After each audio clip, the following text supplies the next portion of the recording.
that's true. Naked Palpatine. Oh, you pick that one.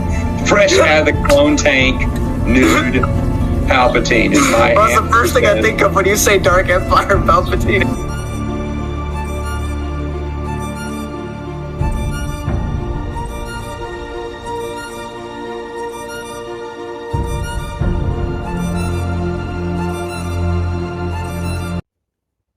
Hello everybody. Make sure you're walking with rhythm. Dune Messiah. So, book readers probably own this book. I don't know if I can say anything new. If you're fresh off the tails of the movie, there are some differences. Chani is still with Paul and everything, and Elia killed the Baron instead of him doing it. In case you're only familiar with the movies and you're trying to jump into the next book to know what's going to happen in the next movie. I loved it. I think I personally like it more than Dune, though I don't feel you can enjoy this book without having read Dune. If you're expecting action like in the last book, you're going to be extremely disappointed.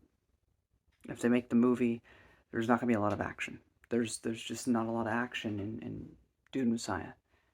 It's mostly just some more political machinations and Paul's story. Kind of an epilogue of sorts.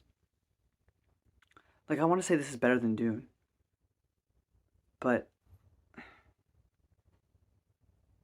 on the one hand, it feels like a really long epilogue. Like, you can't read this without having read Dune. You won't appreciate it. But at the same time, it doesn't leave a really satisfactory ending. It begs for more. It's also just a very big downer, which is kind of the point. But if you ended Dune rather happy, which I think the new film that came out is a bit better, showing that this is not happy, but the novel kind of makes it seem more upbeat. Regardless, this is not a happy story. It's been 12 years since Paul became emperor. The universe is his. He rules it. At the same time, he never really wanted this. But fate, or not fate, the golden path, they don't use that phrase in this book, but that is basically what he's looking for. The golden path is something that will be more dealt with his son, Leto Atreides II. But he wants to put humanity on the right path. Part of the tragedy, though, is every time he looks into the future, and this may be a bit of arrogance, he doesn't see a future where he's not the center of it. And many things happen in this book. I mean, actually, not a lot, actually. There's just a lot of conversations that happen in this book. But things happen near the end, and Paul has to walk away. And it's kind of where we leave the book. Tragedies befall him. Some weirder stuff that will become even weirder as the series goes on happens. And we get introduced to some new factions and everything. I mean, I've been reading in chronological order with including Frank Hebert and Kevin J. Anderson's work, so I already know about the Bene Tleilaxu, or whatever you want to call them. But if you were just reading the Frank Hebert works, this would be the first time you'd ever heard of that. There might have been a mention of them in the last book, I don't remember. But having an actual character, it only happens in here. Also the whole idea of face dancers and everything. But this book was made in response to people not understanding Dune. Again, if you've only a person who's been a fan of the movies and you're trying to get into the books, the director of the movie tried to make it more explicitly clear that this is not meant to be a good thing. And that was Frank Herbert's goal with the book, but enough people didn't think that it clearly wasn't clear enough, so he made this to respond and explain. No, this is bad. This is the natural conclusion to a 15-year-old becoming the Messiah, that he wouldn't really be a savior.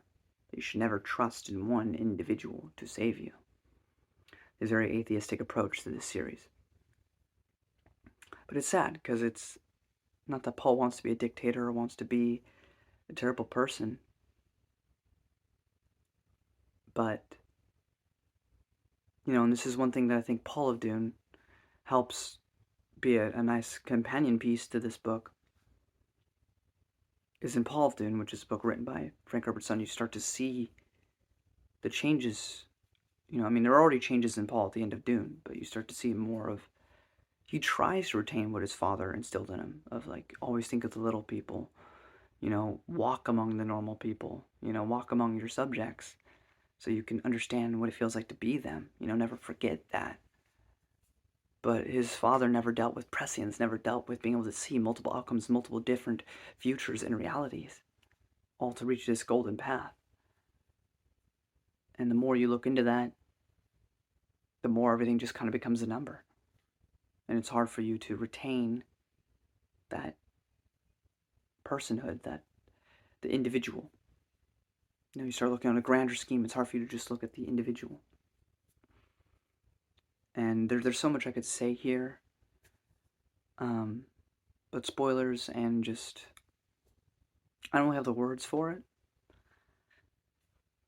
But it is a tragedy of a story. Somebody who's ADHD and someone filled with anxiety, along with a bunch of other things, and I probably read this at a bad time, but getting to see Paul go through multiple thought processes and trying to make the best decisions based on what he knows, only to realize that everything he does, no matter how good the intent, ultimately just keeps crashing down. And he can't fix it, he can't change it. The only thing he can do is walk away. Let the universe go on without him, and see what comes what may, as we'll see in the next two books. But I think it's a masterpiece. It's a great character study. It's a pretty decent main plot, regardless of the whole character stuff. And I enjoyed it, without getting into spoilers. So, do I recommend Dune Messiah? Absolutely. If you have not read/watched Dune, don't read this book. Only read it as a companion piece, as a sort of long epilogue to that story. Next up, we've got one more Kevin J. Anderson and Brian Herbert work, before I finish off the rest of the Frank Herbert timeline, before returning to them for their controversial sequels, with Winds of Dune being next. And then we'll start Children of Dune, where we deal with Leto II and his sister, and see what that story has entailed for us. But I thoroughly enjoyed this book a lot, though it is a very big downer, so if you don't want to feel sad, don't read this book. But it is certainly, in my opinion, a masterpiece. And I hear there are better books. I hear Children of Dune and God Emperor are better. We'll see if I agree with that. But I loved it. It's definitely something that should be read at some point. And yeah, I don't know, something about it, I just enjoy it significantly more than I enjoyed Dune. Though again, I can't say objectively that it's better than Dune, because I don't feel like this is a complete story. But at the same time, off the two Frank Herbert books I've read, I adored this one. I'm going to spoilers now. You don't want that? Get out. We begin with the priest interrogating a prisoner. We get to meet Skytail, which was a new favorite antagonist of mine, who was a Benny Tylax also a face dancer, which we get introduced to here. They are beings that can change their sex and their appearance at will. It's kind of crazy. We also get introduced to a Gula, which is basically a clone of Duncan, Idaho. Yes, Duncan, Idaho returns, and I believe this is going to become a reoccurring trend where Duncan is in every single novel by Frank Herbert. Early on in the book, we get this conspiracy with Princess Irulan, Skytail, Space Navigator, Eric, and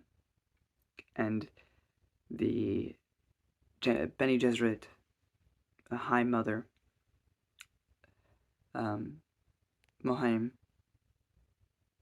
and they're all conspiring a plot to take Paul Moeadi Atreides down. Then we get a whole subject of children.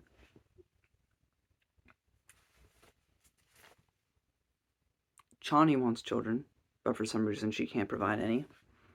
And Irulan wants children, so she can legitimize her claim on a throne. And Paul will not have it. If it's not with Chani, he refuses to have intercourse.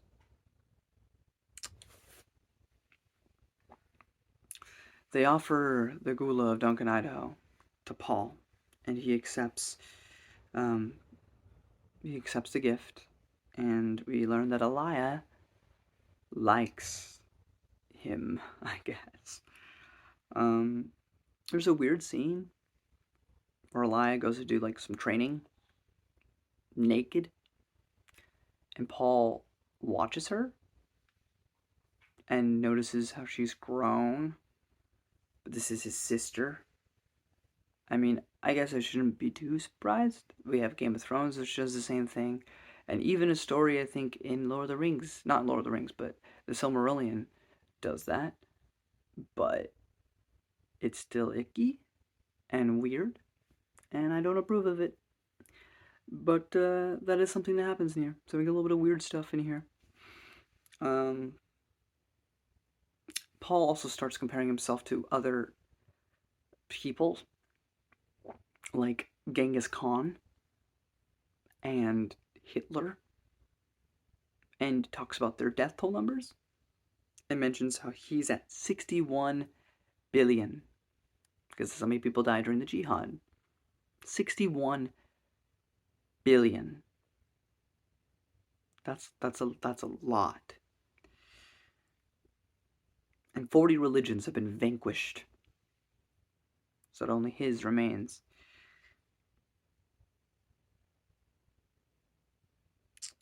And we jump ahead to, and like I said, there's just a lot of long conversations between these different characters. We get some stuff with the Bene Tilax, and we get some stuff with Chani, a little bit of stuff with Irulan and Mother Helen Mohaim. But the main focus is Paul. So the next big thing that happens is this bomb, I guess, goes off, makes a bunch of the Fremen blind, and makes Paul blind too. And now I'm thinking, did the Matrix steal from Dune Messiah? Because Paul goes blind. He can no longer see. But now his prescience, his foresight, is clear as day. Like, he can see everything going on around him even though he's blind. Because he can, like, look back in time or look through time and see everything even though he cannot see. And it felt very Matrix. But of course Matrix was made long after this, so I feel like some sort of thing happened there where somebody read that. It was like, we should put that in the Matrix. But it was really cool to see Paul still be able to see everything, despite not being able to see.